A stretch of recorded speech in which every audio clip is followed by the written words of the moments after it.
Fascist আমলে রাজনৈতিক বিবেচনায় মেলে দল নিবন্ধন। শেখ হাসিনার শাসন আমলে নির্বাচন কমিশনের শর্ত পূরণ করে 4টি রাজনৈতিক দল নিবন্ধন পায়। এর মধ্যে 3টি দলের নিবন্ধন নিয়ে প্রশ্ন তৈরি হয়। অভিযোগ রয়েছে তৎকালীন সরকারের ইচ্ছায় ও গোয়েন্দা সংস্থার ব্যবস্থাপনায় রাজনৈতিক বিবেচনায় অযোগ্য এই 3টি দলকে নিবন্ধন দিয়েছিল কমিশন। প্রতিষ্ঠিত রাজনৈতিক দল ভাঙার অংশ হিসেবেও এটা করা হয়েছে। পাশাপাশি ওই সময় সরকারের সায় না থাকায় অনেক যোগ্য দলকে নিবন্ধন বঞ্চিত করা হয়েছে। এদিকে ইসির সিদ্ধান্তে বঞ্চিত হয়ে বেশ কিছু দল শেখ হাসিনা সরকারের আমলে উচ্চ আদালতে রিট করে। এর মধ্যে 6টি দল আদালতের মাধ্যমে নিবন্ধন আদায় করে।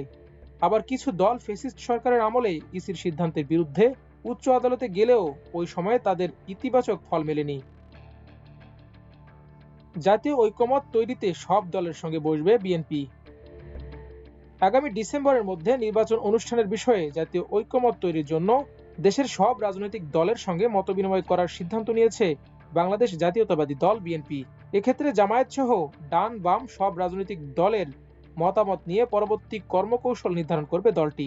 আগামী কয়েকদিনের মধ্যে দলগুলোর সঙ্গে বৈঠক শুরু করার উদ্যোগও নেওয়া হয়েছে বলে জানা গেছে। বৃহস্পতিবার দলের সর্বোচ্চ নীতি নির্ধারণী ফোরাম জাতীয় স্থায়ী কমিটির সভায় এ সিদ্ধান্ত নেয় বিএনপির নীতি নির্ধারকরা। লন্ডন থেকে ভার্চুয়ালি যুক্ত হয়ে বৈঠকে সভাপতিত্ব করেন বিএনপির ভারপ্রাপ্ত চেয়ারম্যান তারেক রহমান। চাঞ্চল্যকর এমপি আনার হত্যা, ভারতের অসহযোগিতায় চাপা পড়েছে তদন্ত। ভারতের অসহযোগিতার কারণে কলকাতায় খুন হওয়া আওয়ামী লীগের সাবেক এমপি আনোয়ারুল আজিম আনার হত্যা মামলার তদন্ত থমকে আছে। জুলাই আগস্ট বিপ্লবের পর কলকাতার সিআইডি ঢাকার ডিবি পুলিশের সঙ্গে যোগাযোগ বন্ধ করে দেয়। ডিবি পুলিশের পক্ষ থেকে বারবার যোগাযোগ করা হলেও তাদের কোনো সাড়া পাওয়া যায়নি। মামলার অগ্রগতির বিষয়ে কিছু জানায়নি কলকাতার সিআইডি। অথচ 5 আগস্টের আগে এই মামলায় গ্রেপ্তারকৃতদের জিজ্ঞাসাবাদের কারণে ওই খুনের মাস্টারমাইন্ডদের নাম বের হতে শুরু করেছিল। আনার হত্যাকাণ্ডের সঙ্গে জড়িত সন্দেহে ঝিনাইদহ জেলা আওয়ামী লীগের সেক্রেটারি সাইদুল করিম মিন্টু সহ আরও একাধিক রাঘব বলকে গ্রেপ্তার করা হয়। তাদের প্রাথমিক জিজ্ঞাসাবাদে এই হত্যাকাণ্ডের আদ্যপান্থ বের হয়ে আসে।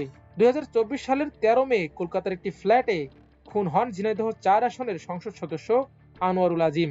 ওই হত্যাকাণ্ডের পর অন্য আসামিদের পুলিশের জিজ্ঞাসাবাদে সাইদুল করিম মিন্টুর নাম উঠে আসে। ভেজাল জ্বালানি তেলে দিশেহারা ভোক্তা।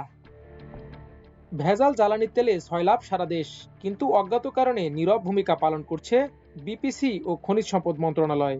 প্রতিরোধে নেই তাদের কার্যকর পদক্ষেপ, ফলে দিশেহারা হয়ে পড়েছে ভোক্তারা।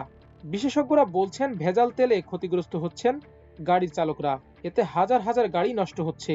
শুধু তাই নয়, গাড়িতে ভেজাল তেল ব্যবহারের কারণে দূষিত হচ্ছে পরিবেশও। এ বিষয়ে জরুরি ভিত্তিতে সরকারের পদক্ষেপ নেওয়া দরকার।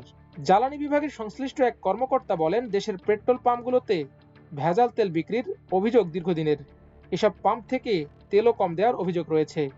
মাঝে মধ্যে মোবাইল কোর্ট পরিচালনা করা হলেও নিয়মিত তদারকি করা হয় না। বাংলাদেশ পেট্রোলিয়াম কর্পোরেশনের যে নজরদারি থাকার কথা, বাস্তবে তারা তা করে না। এতে গ্রাহকরা নিয়মিত প্রতারিত হচ্ছে। ব্যতিক্রমী স্কুলে নিরাপদ খাদ্য উৎপাদন শিখছে কৃষক। পুষ্টিকর ও নিরাপদ খাদ্য উৎপাদনের টেকসই পদ্ধতি শিক্ষাদান ও উদ্যোক্তাদের মান উন্নয়নে ব্যতিক্রমী প্রকল্প রয়েছে কৃষি বিভাগের। এ কর্মসূচির আওতায় কৃষক কৃষানীদের শেখানো হচ্ছে কিভাবে টেকসই পদ্ধতিতে উৎপাদন বাড়ানো যায়, ফসলের পুষ্টিমান বজায় রাখা যায় এবং নিরাপদ খাদ্য উৎপাদন করা যায়। কৃষি বিভাগের লক্ষ্য অর্জনে কৃষকদের মধ্যে জ্ঞান বিতরণ প্রয়োজন, তাই তাদের নিয়ে চালু করা হয়েছে পার্টনার স্কুল। এ বিদ্যালয়ের মাধ্যমে আশার আলো জাগিয়েছে সরকারের এই প্রকল্প। ব্যতিক্রমী এই স্কুলে পড়েন কৃষক কৃষানীরা। তারা শিক্ষা নিয়ে দক্ষ হয়ে উঠছেন পরিবেশ বান্ধব চাষাবাদে, ভূমিকা রাখছেন পারিবারিক পুষ্টির চাহিদা মিটিয়ে। সরেজমিনে দেখা যায়, উপজেলার হরিপুর গ্রামের ট্রিপল শিট বিছিয়ে 25 জন কৃষক কিষানি মনোযোগ দিয়ে পাঠ নিচ্ছেন। তাদের নির্দিষ্ট ফসলের ওপর মৌসুমব্যাপী 10টি ক্লাসে শেখানো হচ্ছে ফসলের আধুনিক চাষাবাদ পদ্ধতি। ক্লাসের পাশাপাশি মাঠে নিয়ে তাদের হাতে কলমে ফসলের রোগ ও পোকামাকড় পরিচিতি এবং প্রতিকার ব্যবস্থা সম্পর্কে ধারণা দেওয়া হচ্ছে।